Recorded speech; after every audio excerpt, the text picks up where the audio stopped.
তো এটা হচ্ছে আমার একটা গোলাপ গাছ। গোলাপ গাছটা বেশ বড় হয়েছে, কিন্তু এটা ফুলগুলো অত সুন্দর না। তো এটার গোড়ার মধ্যে একটা তরমুজ গাছ লাগাইছিলাম। গাছটা কিন্তু অনেক বড় হয়েছে, যে দেখতে দেখতে দেখেন প্রায় অনেক দিন হয়েছে, মাস খানেক হয়ে গেছে গাছটা লাগাইছি। এই যে বড় হইতে হইতে হইতে হইতে হইতে হইতে হইতে হইতে এটা এই পর্যন্ত আছে, একবারে প্রায় 7-8 হাত লম্বা হয়েছে। তো এর মধ্যে এতদিন কোনো ফল ছিল না। তো আজকে সন্ধ্যাবেলা, সন্ধ্যা না, এখন প্রায় বিকালেই, আর কিছুক্ষণ পরে সন্ধ্যা হবে। তো আসছে আমার এই যে মরিচ আছে, মরিচগুলো নেওয়ার জন্য। মরিচগুলো অনেক বড় হয়েছে, বাতি হয়ে গেছে। তো এগুলো নিয়ে যাবো। তো ভাবছি দেখি তরমুজ গাছটা একটু কী অবস্থা এখানে।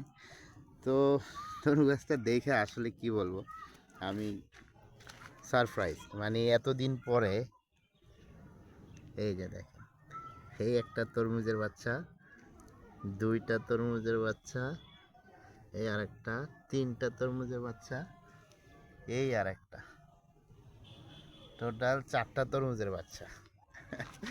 মানে অসাধারণ অসাধারণ। ওই পাশে একটা গাছ ছিল, সেটার মধ্যে একটা তরমুজ হয়েছিল, ওটা পচে গেছে, ওটা খাইতে পারি নাই। ওই ভিডিওটা করে রাখছি। যাই হোক, এখন এই 4টা তরমুজ কিভাবে টিকানো যায়, একটা পরামর্শ দরকার। আর এই অসময় তরমুজ হয় কিনা তাও জানি না। তো যারা ভিডিওটা দেখবেন, তরমুজগুলো কিভাবে টিকানো যায় একটা পরামর্শ দিবেন।